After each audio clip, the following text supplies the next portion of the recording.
Assalamualaikum warahmatullahi wabarakatuh. Perkenalkan, nama saya Riza Purnamasari. Saya dari Lokal 3 PB dengan NIM 21151364 dan dengan dosen pengampu yaitu Bapak Amiruddin SPDI MPDI. Baiklah, di sini saya akan menjelaskan mata kuliah tentang filsafat umum. Yang pertama ada konsep dasar filsafat.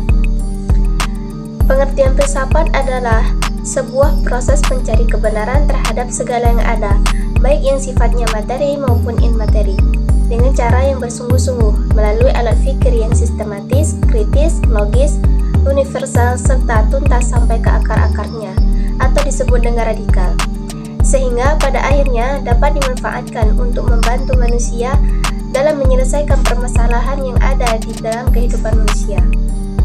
Menurut Immanuel Kant, filsafat itu adalah suatu ilmu yang menjadi pangkal pokok segala pengetahuan yang tercakup dalamnya, masalah epistemologi, etika, dan masalah ketuhanan. Selanjutnya yaitu ada hubungan antara manusia dan pendidikan. Hubungan antara manusia dengan pendidikan ini sangat erat karena keduanya saling berkaitan. Dengan adanya pendidikan, manusia bisa mengembangkan potensi mereka menuju manusia yang lebih baik lagi. Kaitannya dengan hal tersebut, dengan akal manusia yang bisa dikatakan jenius, manusia dapat menemukan jalannya untuk mengembangkan potensi-potensi mereka dengan baik. Pendidikan ini mempunyai peranan yang sangat penting dalam seluruh aspek kehidupan manusia. Hal ini disebabkan karena pendidikan berpengaruh langsung terhadap perkembangannya manusia, di mana pendidik ini yang bertujuan untuk memanusiakan manusia. Manusia juga memerlukan pendidikan untuk kelangsungan hidupnya.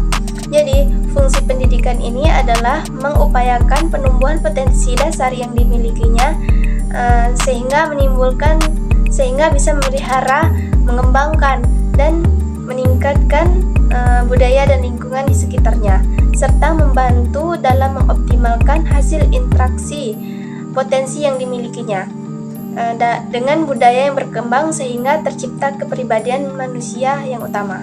Selanjutnya yaitu ada konsep idealisme. Idealisme berasal dari kata idea yang berarti gambaran atau pemikiran, sedangkan isme yaitu paham. Jadi idealisme ini adalah suatu pandangan dunia atau metafisika yang realitas yang sangat erat hubungannya dengan ide, pikiran, atau jiwa. Yang kedua itu ada realisme. Realisme ini adalah suatu aliran filsafat yang berpendapat bahwa tidaklah kebenaran itu digambarkan oleh gambaran, melainkan dengan benda, atau dinyatakan suatu kenyataan itu ditentukan oleh benda. Selanjutnya yaitu ada konsep prokratisme. Prokratisme ini merupakan sekedar pendekatan terhadap masalah hidup dan dengan apa adanya secara praktis. Prokratisme ini bukanlah sekedar wacana teoritis atau ideal, tetapi ia menekankan hasil yang dapat dimanfaatkan karena berhubungan langsung dengan tindakan, bukan karena spekulasi atau abstraksi. Prokramatis ini juga merupakan sifat atau ciri seseorang yang cenderung berpikir secara praktis, instan, dan speed. Orang yang mempunyai sifat ini menginginkan segala sesuatu yang dikerjakan atau yang diharapkan ingin segera tercapai tanpa mau berpikir panjang dan tanpa harus melalui proses yang lama. Selanjutnya yaitu ada konsep eksistensialisme. Pada umumnya kata eksistensi ini berarti keberadaan. Di dalam filsafat, ungkapan eksistensi ini mempunyai arti yang khusus. Eksistensi adalah cara manusia berada di dalam dunia. Secara etimologi, kata eksistensi adalah berasal dari kata ex yang berarti keluar, dan eksistensi yang diturunkan dari kata kerja yaitu berdiri atau menempatkan. Oleh karena itu, kata eksistensi ini dapat diartikan adalah manusia berdiri sebagai diri sendiri dengan keluar dari dirinya.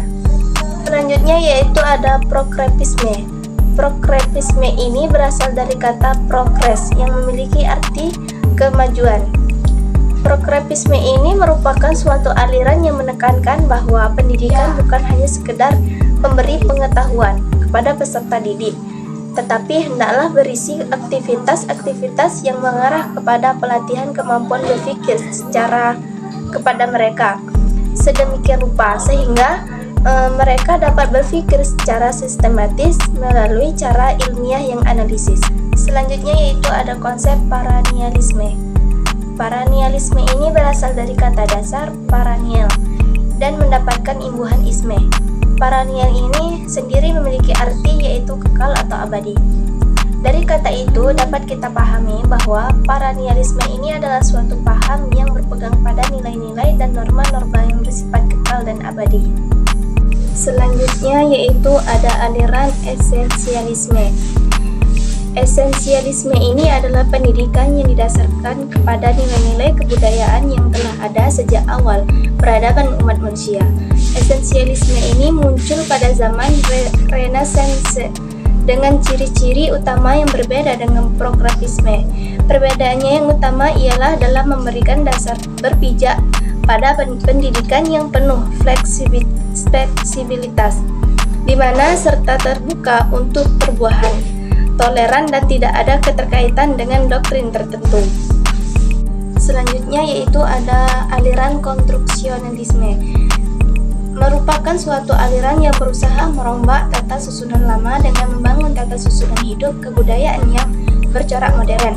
Aliran ini pada prinsipnya sepaham dengan aliran perennialisme, yaitu berasal dari kata krisis kebudayaan modern. Menurut Muhammad Nur Syam, kedua aliran tersebut memandang bahwa keadaan seseorang merupakan zaman yang mempunyai kebudayaan yang terganggu oleh kehancuran dan kesimpangsiuran. Yaitu ada aliran Marxisme, digagas oleh Karl Marx dengan tujuan mengkritik tindakan eksploitatif kelas berjuis terhadap kelas proletariat dalam sebuah kapitalisme. Marx berpendapat bahwa pemenuhan materi merupakan sebuah basis paling mendasar dari seluruh struktur dan kapitalisme. Marxisme ini sebuah paham yang mendasar Marx dan pengikutnya yang disebut dengan Marxis. Aliran terakhir yaitu totalitarianisme. Secara etimologi, terma totalitarianisme di dalam bahasa Indonesia berasal dari bahasa Inggris, yakni totalitarian atau isme. Totalitarian ini sendiri berarti sebuah sistem pemerintahan yang terpusat diktatorial serta menuntut kepatuhan kepada negara. Sedangkan isme ini adalah sebuah sistem paham atau tipal ideologi politik.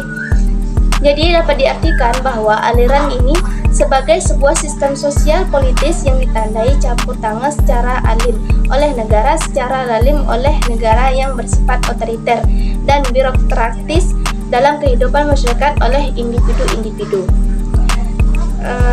Mungkin hanya ini penyampaian singkat dari saya tentang filsafat umum. Mohon maaf jika terdapat kesalahan. Dan saya akhiri, wassalamualaikum warahmatullahi wabarakatuh.